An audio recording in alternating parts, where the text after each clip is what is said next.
On this episode of China Uncensored, a plane crash mystery in China. Russia's invasion of Ukraine is hurting the CCP, and a food crisis is coming. That and more on this week's China News Headlines.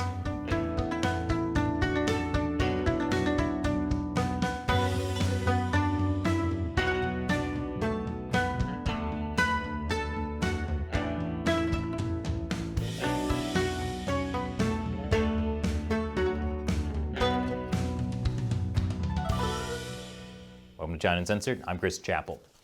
What you're looking at is the terrifying final moments of a passenger plane in China. The plane plunged 26,000 feet in the span of just 95 seconds. All 132 souls perished. The crash has experts baffled. The Boeing plane went from cruising altitude to practically a nosedive straight to the ground. Weather had been fine on Monday, and communication between the flight crew and the ground was normal before the crash. Now, Boeing planes have had serious safety issues in the past. The Boeing 737 MAX was grounded globally after two crashes in Ethiopia and Indonesia several years ago. It turned out Boeing had manipulated the plane's safety tests and was forced to pay more than $2.5 billion to settle criminal conspiracy charges. However, this wasn't the Boeing 737 MAX. It's a 737-800, a plane with an immaculate safety record. According to a former pilot of this model of Boeing plane, it's hard to get the airplane to do this. A former investigator for the National Transportation Safety Board said the plane is designed not to take steep dives like that. You need something to hold the nose down. As of this recording, the plane's cockpit voice recorder has been found and an investigation is underway. So obviously there's only one way to respond to such a tragedy: censorship. The Chinese government, faced with its worst airplane disaster in more than a decade, has moved to quickly control the flow of information. Censors have deleted online posts and comments about the crash, while Chinese state-run media have said next to nothing about what caused the disaster. Instead, state media has been dominated by scenes of emergency crews rushing to the scene and orders from Chinese leader Xi Jinping to officials to do their utmost to find survivors. That's basically the Communist Party's playbook for any disaster. Ignore what caused it and focus on how great the party is handling it. That'd be like if your parents came back from vacation and found the house on fire and you said, "Who cares how it started? Isn't it impressive how I almost saved the goldfish?" After officials refused to answer basic questions about the plane crash, Chinese netizens said officials were issuing rainbow farts, a common idiom to describe excessive praise. An image I won't be able to get out of my head. Thanks for ruining Skittles forever. No one wants to taste that rainbow. And coming up after the break, Russia's invasion of Ukraine is really backfiring for the Chinese Communist Party. Welcome back. Russia's invasion of Ukraine is having a major impact on China. President Biden had a call with Chinese leader Xi Jinping, the first since November, and Biden warned Xi of consequences if China provides support for Russia. According to the White House readout of the call, Biden described the implications and consequences if China provides material support to Russia as it conducts brutal attacks against Ukrainian cities and civilians. The details of what those consequences are, however, are a little unclear, which is pretty typical of all the problems the U.S. has had in dealing with China. For Xi's part, during the call, he refused to call Russia's invasion a war, instead calling it a crisis.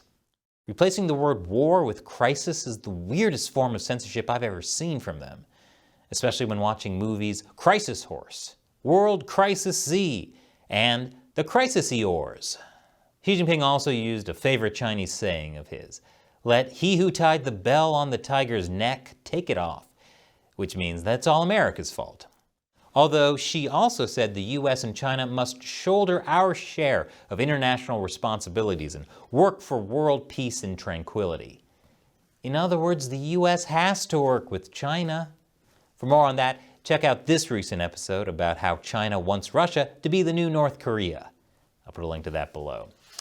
But right before Russia's invasion, China imported twice as much liquefied natural gas from Russia in February than a year earlier.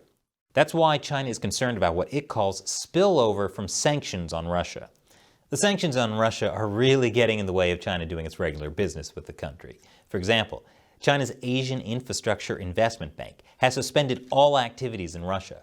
That puts on hold $1.1 billion worth of lending that Russia could really use. Don't you hate it when your profits are affected because your business partner commits war crimes? Geez, bro, if you're gonna commit atrocities, at least learn to cover it up like we do. The point is, the Chinese Communist Party hates sanctions. That's why China's vice foreign minister said, history has proven time and again that sanctions cannot solve problems. Sanctions will only harm ordinary people, impact the economic and financial system, and worsen the global economy. That's funny because a lot of the sanctions on Russia are actually targeted sanctions. That means they only hit corrupt officials, blocking them from having access to overseas bank accounts and properties. The same kind of sanctions both the Trump and Biden administrations have hit Chinese communist officials with. I wonder why they hate sanctions. Meanwhile, Ukraine is begging China to stop selling drones to Russia's military. Many of the drones Russia has used in the invasion were made by the Chinese company DJI, one of the world's largest drone manufacturers. One Ukrainian official tweeted, DJI, are you sure you want to be a partner in these murders? Block your products that are helping Russia to kill Ukrainians. DJI likely looked at their profit margin and said, yep, we should have been partners sooner. Besides the issue of sanctions, China has billions of dollars invested in Ukraine, all of which is at risk now. So however China thought Russia's invasion of Ukraine would go down at the beginning, the reality is proving to be quite unpleasant. And coming up after the break, $2 billion have been seized from Evergrande. Welcome back. China continues to struggle with the CCP virus. China just locked down another city of 9 million. The problem is China's zero COVID policy. It can't tolerate any cases, even mild ones. And so across China, many medical workers are becoming overwhelmed, not by a wave of critically ill COVID-19 patients, but by a wave of not very sick ones, which is terrible for healthcare workers, but incredible for hypochondriacs who've been saying for years they need to go to the hospital. And now, they may be stuck there. Hospitals all over the country are being forced into full or partial lockdown because of minor cases of COVID. That means non-COVID patients are being sidelined. Several people posted that their surgeries had been postponed due to a lockdown at the hospital. There were posts about medical workers sleeping in the hallways. And the vending machines are probably out of Kit Kats. The only thing that's left are Skittles, because no one wants to taste the rainbow. There are signs even the Communist Party recognizes it needs to back down. Last week, Xi Jinping said the government needed to control COVID with the smallest cost. Unfortunately, the Communist Party views Chinese lives as pretty expendable, so I'm not sure that will be a factor. Xi Jinping is basically Lord Farquaad, saying, some of you may die, but that's a sacrifice I'm willing to make. Speaking of COVID deaths, I've talked several times on the show before about how unbelievable China's official COVID statistics are, especially their death numbers. According to the Chinese regime, tens of thousands of Chinese people got COVID in 2021 and only 2 died, which has not happened anywhere else in the world. Well, all that's changed now because the Chinese Communist Party has reported the first COVID deaths in China since January 2021. How many deaths? 2. Okay, they're just messing with us now. Meanwhile, Hong Kong is also facing a huge CCP virus outbreak. Hong Kong went from 0 COVID to the highest COVID death rate in the world. But because Hong Kong is not part of mainland China, their COVID numbers are less politically sensitive for the Chinese Communist Party.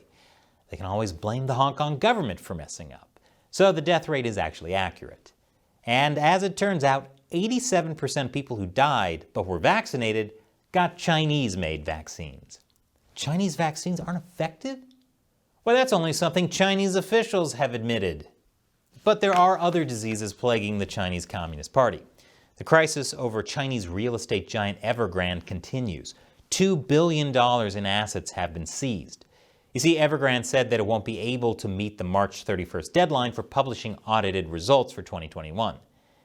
It's almost like they don't want people to know how much money they lost in 2021. But the $2 billion is a drop in the bucket compared to Evergrande's almost $300 billion of total liabilities. This could have a huge impact on not just the Chinese economy, but the global economy as well. That might be why Chinese state-run media hasn't been talking about Xi Jinping's big push for common prosperity lately. The U.S. is imposing travel bans on Chinese officials involved with persecuting religious and dissident groups. In a statement, U.S. Secretary of State Antony Blinken said the United States rejects efforts by Chinese officials to harass, intimidate, surveil, and abduct members of ethnic and religious minority groups, including those who seek safety abroad and U.S. citizens who speak out on behalf of these vulnerable populations. The statement didn't say who or how many would be targeted by the new restrictions, but it does come shortly after an announcement by the Justice Department that China was hunting Americans in America. For more, check out this week's episode. But if you're wondering why the Chinese regime feels like it can get away with that sort of thing, look no further than the United Nations. China sits on the UN Human Rights Council, already a grim satire. That'd be like if the head of the International Coalition for Protecting Salmon was a grizzly bear. But it gets worse. For years, whistleblower Emma Riley has claimed the UN was sharing the information of Chinese dissidents with Beijing. Riley first made a complaint about the issue in 2013. The UN claimed they weren't endangering any Chinese dissidents and that they stopped giving that information to China in 2015. Riley says this issue is still ongoing. And after she came out with the story, she then said the UN was trying to fire her. And then they fired her. And now, Australian judge Rowan Dowing, who was in charge of investigating the accusations, is saying the UN fired him just days before his ruling. He said that his two judgments relating to the case in the internal UN dispute tribunal were within 10 days of being released when he was dismissed in 2019, and this was probably known to management. He also called it an attack upon the independence of the judiciary. Wow, the UN is really going to war with anyone calling them out. Going to crisis with them.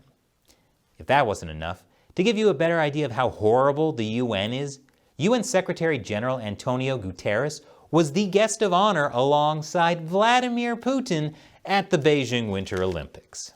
And China won the support of dozens of countries in the General Assembly for its policies in Hong Kong and Xinjiang in 2020. Sounds like the United Nations needs to go the way of the League of Nations. China has been helping Iran launder money. A new report by the Wall Street Journal found Iran established a clandestine banking and finance system to handle tens of billions of dollars in annual trade banned under US-led sanctions. And China, or countries China has a big sway over, like Hong Kong, Singapore, Turkey, and the United Arab Emirates, are fueling the exchange. According to the Wall Street Journal, this help has allowed Iran to continue its nuclear program even while negotiating with the Biden administration. And China is facing a growing food crisis. Last year, massive flooding devastated China's breadbasket. Panic buying resulted in vegetables being more expensive than pork. China even made a law punishing people for wasting food. But Russia's invasion of Ukraine made things worse. In a March 17th article, China's Feed Industry Information Network reported that due to the war, Russia has suspended grain exports such as wheat and corn, while Ukraine has banned the export of wheat and bulk commodities. And this video recently went viral in China. It shows farmers in Shandong who were ordered by local officials to clear trees to make the land available for farming. 你看我们那个山东潍坊林区这边，这农村就全部要杀树开了。你看多大的树啊！我后面好多地方树啊全部要杀，杀了，然后人家那个现在要种地啊，种粮食啊。 什么东西都贵，现在物价什么都贵啊，就涨得不得了。你种粮食的话，我感觉今年就10本啊。Communist officials are basically forcing people to do this, even though it's not going to lead to good things. Kind of like when parents make their kids take accordion lessons. They're going to take a beating because of this. But it's not just that the farmers are going to go broke. Even worse, the area is prone to drought. Removal of trees can easily lead to soil erosion, which will only make the food crisis worse. But don't worry, because then the Communist Party will force farmers in another province to cut down all their trees and grow more grain. That's the beauty of central planning. And we could not do this show without the support from viewers like you. So as a thank you to fans who contribute on our crowdfunding platform on Patreon or our exclusive social media community on Locals, I answer a question from them at the end of each episode. Today's question comes from Sensport on Locals. Y'all wouldn't happen to have a list of countries that have extradition treaties with China, would you? Well, that's a very good question, Sensport. We just had Benedict Rogers, a UK-based human rights advocate, on our China Unscripted podcast. Now, he was just threatened with life in prison for violating Hong Kong's draconian national security law. Crazy, right? You should check out that episode for the full story. But as China does that kind of thing more in the future, what risk is there to people who don't travel to China? Well, if you go to a country with an extradition treaty with China, technically they could send you to China. Currently, China has an extradition treaty with 59 nations or jurisdictions. 39 of those treaties are ratified. I'll give you a moment to screenshot it. Sure, maybe you weren't planning to go to Iran or Kyrgyzstan, but there are some more popular travel destinations like France and Italy, South Korea too. Now, I can't imagine those countries actually sending me to China if I visited. But it is crazy how many countries have that kind of legal dealing with an authoritarian regime that constantly violates human rights. So, travel safe, friends. Thanks for your question and your support, Sensport. And thank you for watching. Join our exclusive social media platform on Locals, where you can interact with Matt, Shelley, myself, and the entire China Uncensored Locals community. It's free to join, and if you become a paying supporter, you'll get access to exclusive content and be able to comment and leave your own posts. Plus, you'll be helping make China Uncensored possible. Visit ChinaUncensored.locals.com for more. Once again, I'm Chris Chappell. See you next time.